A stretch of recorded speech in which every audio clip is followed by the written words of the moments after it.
आज का जो टॉपिक है तुम्हारा वो है कॉमन आयन इफेक्ट। इससे पहले वाला सब पढ़ लिया था तुम लोगों ने। चलो कॉमन आयन इफेक्ट लिखो विच इज वेरी इंपॉर्टेंट, जो अभी बफर सॉल्यूशन में तुम्हें काम देगा। तो टॉपिक का नाम है कॉमन आयन इफेक्ट। देखो इसके नाम से इंडिकेशन मिल रहा है आपको। अगर आपके पास कोई एक ऐसा सॉल्यूशन है उसमें बाहर से हम लोग एक ऐसा सॉल्ट डाल दें या ऐसा कोई सॉल्यूशन डाल दें, लिक्विड डाल दें, व्हाटएवर, ठीक है, जिसमें क्या हो पहले वाले से एक कॉमन आयन कॉमन हो, तो उसमें हम लोगों को ली कैटलियर प्रिंसिपल अप्लाई करना है। जरा देखते हैं हम लोग इसमें जरा ध्यान से देखो। लेट अस सपोज मेरे पास कोई एक वीक, मैंने क्या ले लिया, एसिड ले लिया। क्या ले लिया? Weak acid. वीक एसिड को मैं डिनोट कर देता हूं H से, ठीक है। और वो वीक एसिड जो है, क्योंकि ये वीक है तो रिवर्सिबल रिएक्शन होगी, ठीक है, रिवर्सिबल, और टूटेगा किसमें? H प्लस और A माइनस में। सबको समझ में आ रहा है? अब जरा ध्यान से देखो, ये ऑलरेडी वीक है, अगर मैंने 100 डाले होंगे तो मुश्किल से 5-7 टूटेंगे। समझ में आता है? तो उस टाइम पे क्योंकि ये बहुत ही कम टूट रहा है, तो अपन कह सकते हैं कि इसकी जो डिग्री ऑफ आयनाइजेशन है अल्फा, वो किसके बराबर होगा? वो हम निकाल चुके हैं पहले, under the root k upon c। ये आपको याद हो, याद है सब लोगों को? Under the root k upon c ये हम पहले ही निकाल चुके हैं कॉमन आयन। इससे पहले हम लोग वीक एसिड के लिए हमने निकाल चुके हैं, ठीक है। Alpha is equal to under the root k upon c। वहां पर k क्या है? इस वीक एसिड का आयनाइजेशन कांस्टेंट, c क्या है? इनिशियल कंसंट्रेशन जो आपने इसकी ली। आता है समझ में? अब जरा ध्यान से देखो, अचानक से मैंने इसमें क्या किया, ये पहली कंडीशन थी, अब मैंने क्या किया, एक ऐसा इसके अंदर एक सॉल्ट डाल दिया या कुछ भी अगर सॉल्यूशन डाल दिया, लिक्विड डाल दिया, जिसमें या तो ये आयन उसके साथ कॉमन हो या ये आयन कॉमन हो।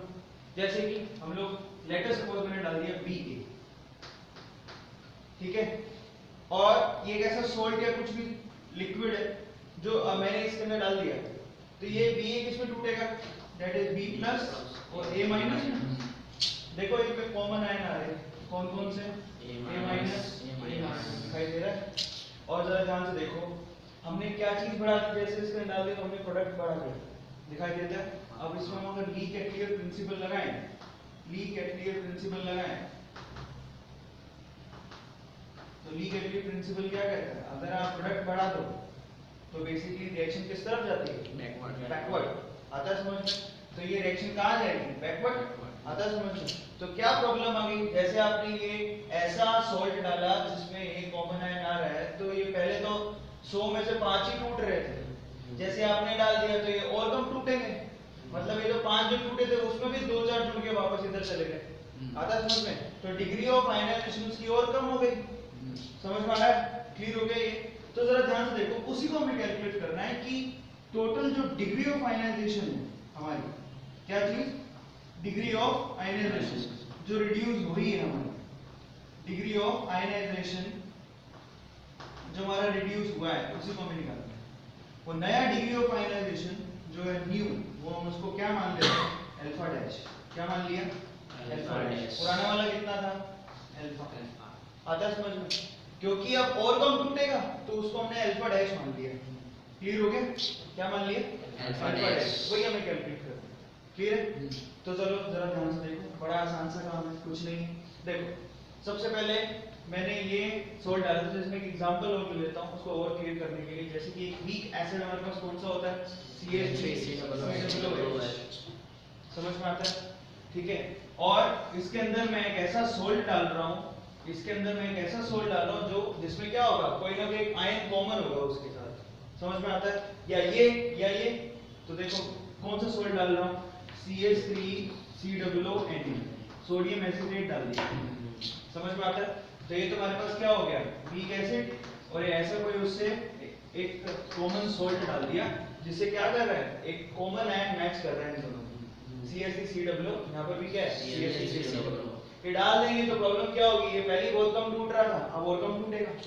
और नया डिग्री ऑफ आयनाइजेशन जो है, इसके लिए डिग्री ऑफ आयनाइजेशन जो न्यू है वो हमने क्या मान रखा है? अल्फा। वही हमें उसकी कैलकुलेशन करनी है कि नया क्या होगा। समझ में आता है? तो जरा ध्यान से देखो, फर्स्ट ऑफ ऑल तो वो सॉल्ट लेते हैं हम लोग, ठीक है, और मैं मान लेता हूं द कंसंट्रेशन ऑफ सॉल्ट, इसको हम ऐसा लिखते हैं, ठीक है। कंसंट्रेशन ऑफ सॉल्ट मैंने मान लिया, जो सॉल्ट आप बाहर से डाल रहे हो वो है कैपिटल N, कितना मान लिया, कैपिटल एम मोल पर लीटर। ये बाहर से आपने जो डाला वो आता है, समझ में आ रहा है। अब मैंने क्या किया उसको CH3COO एंडिंग, ये वो सॉल्ट था जो अगर तुम लोग इसका एक्वा सॉल्यूशन तैयार करोगे तो कंप्लीटली टूट जाएगा। किसमें टूटेगा, CH3COO नेगेटिव और प्लस में क्या होगा Na पॉजिटिव। आता है समझ में। अब देखो जरा ध्यान से, ये 1 है, ये भी क्या होगा 1, ये भी क्या होगा 1। हमने ये कितना लिया है m, अगर ये हमने m लिया है तो ऑब्वियसली ये भी कितने बने हैं m, ये भी कितने बने हैं m। आता है समझ में। ये हमने m लिया तो टूट के ये भी m और ये भी m। क्लियर है। इसका मतलब ये आयन अभी सॉल्यूशन, जिस भी सॉल्यूशन में आपने सोल्ट डाल रखा है ऑलरेडी m आयन मौजूद है। आता है समझ में। अब तुमने उसको भी उसके अंदर डाल दिया, क्या चीज वो, जरा ध्यान से देखो, वीक एसिड CH3COOH। आता है समझ में। तो ये क्या होगा, ये टूटेगा क्योंकि ये वीक है, रिवर्सिबल रिएक्शन शो करेगा। तो जरा ध्यान से देखो किसमें टूटेगा, CH3COO नेगेटिव और प्लस में H पॉजिटिव। समझ में आता है। मैं मान लेता हूं जैसे मैंने साइड के लिए, ये सॉल्ट के लिए मैंने माना था इसकी कंसंट्रेशन m मानी थी, इसी तरह से जो एसिड है उसकी इनिशियल कंसंट्रेशन मैं यहां लिख देता हूं। And the initial concentration of acid वो कितनी मान लेता हूं, A मोल पर लीटर जो मैंने ली है। आता है समझ में। अब जरा ध्यान से देखो, एट t इक्वल्स टू 0 पर ये कितनी ली मैंने, A। आता है, तो मैंने बोला लेट अस सपोज, समझ में आता है। ये A ले लिया। अब जरा ध्यान से देखो CH3COO, t इक्वल्स टू 0 पर तो टूटेगा तो नहीं है, लेकिन ये तो पहले से मौजूद है ना उस लिक्विड के अंदर। कितना है, कैपिटल M। तो मैं कह सकता हूं ये कैपिटल M पहले से मौजूद है t इक्वल्स टू 0 पर। आता है समझ में। ये पहले से मौजूद है यहाँ पर, समझ में आ गया। इसलिए इस सॉल्यूशन के अंदर ही आपने CH3COOH को डाला। क्लियर है। तो पहले से मौजूद है t इक्वल्स टू 0 पर, अभी ये खुद तो टूटा ही नहीं है। क्लियर है। और ये कितना है 0, t इक्वल्स टू 0 पर ये होना चाहिए था 0, लेकिन ये उसका वाला है कंसंट्रेशन जो पहले से मौजूद है, तो वो m लिख दिया मैंने। अब देखो जरा ध्यान से, t इक्वल्स टू इक्विलिब्रियम पर मैं मान लेता हूं ये कितना टूटता है। डिग्री ऑफ डिसोसिएशन कितनी मानी है मैंने, अल्फा डैश है ना।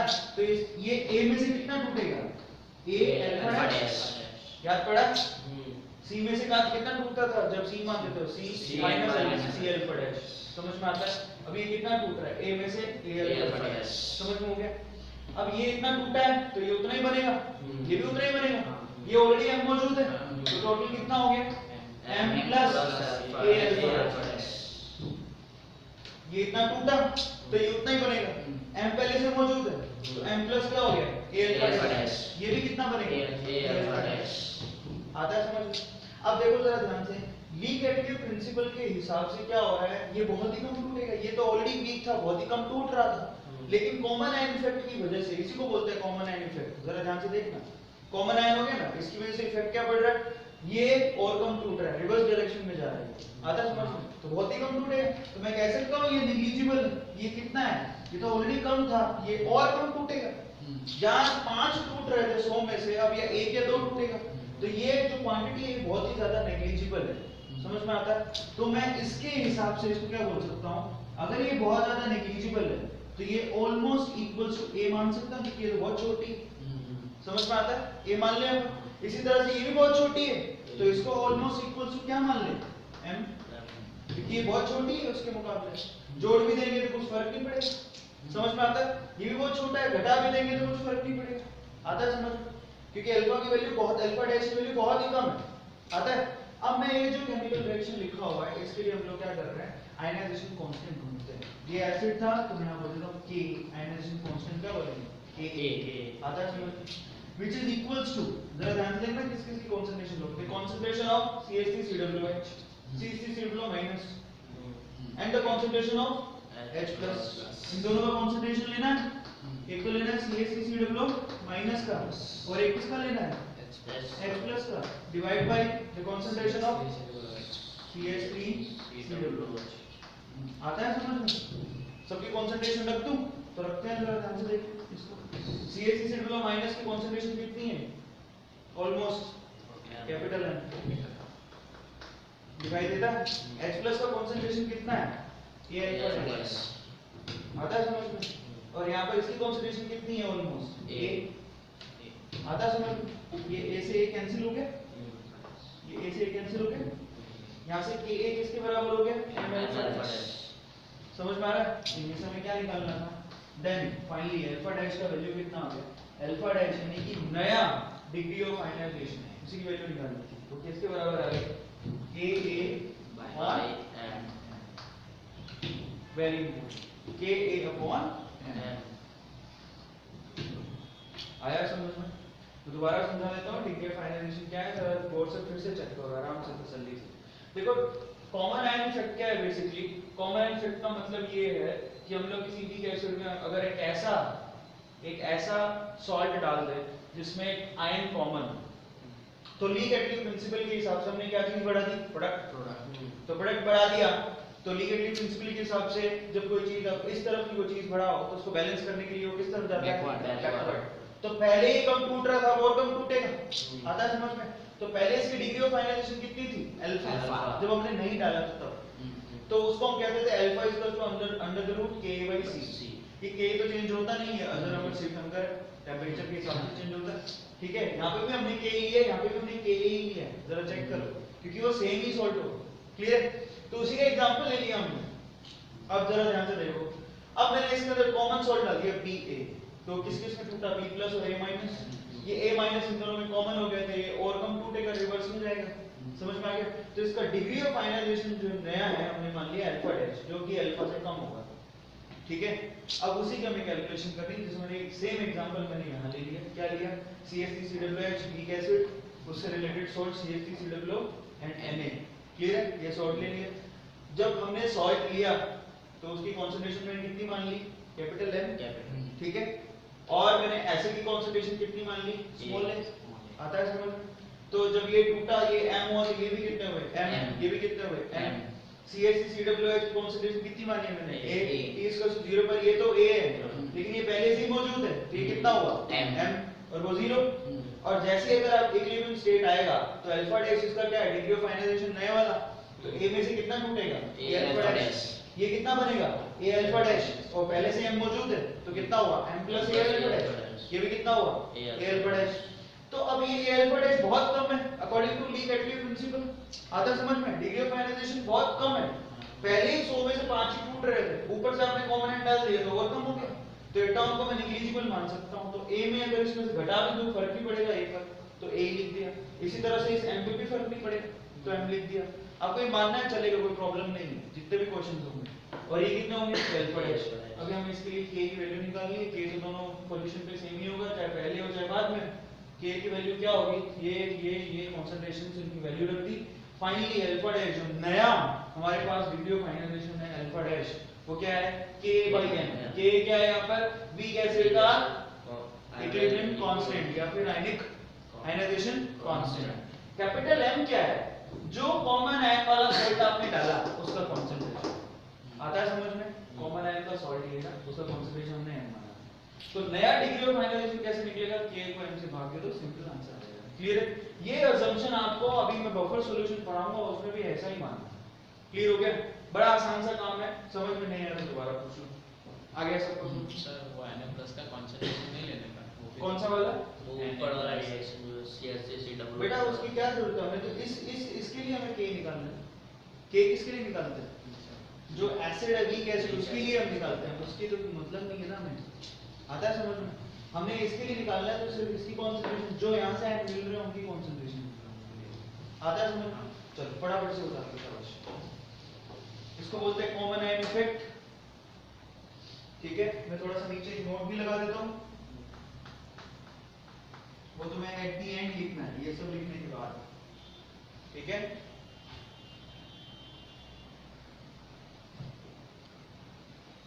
कॉमन नीचे लिख देता हूं, कॉमन आयन इफेक्ट, ठीक है? Follow the Lee Chatelier principle या Le Chatelier whatever, Le Chatelier वी कैटलियर प्रिंसिपल, ये उसको फॉलो करता है, ठीक है? And after applying it in this example,